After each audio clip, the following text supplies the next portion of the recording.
Before you begin, remove the base enclosure and battery. Removal.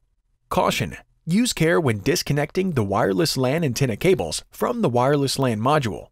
A damaged cable or connector can degrade notebook performance. Carefully disconnect the wireless LAN antenna cables from the wireless LAN module by grasping the connectors with a small pair of needle nose pliers or tweezers.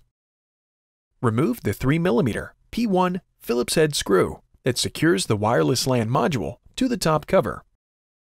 Grasp the wireless LAN module by the edges and pull gently to remove it from its slot. Reverse this procedure to install the wireless LAN module.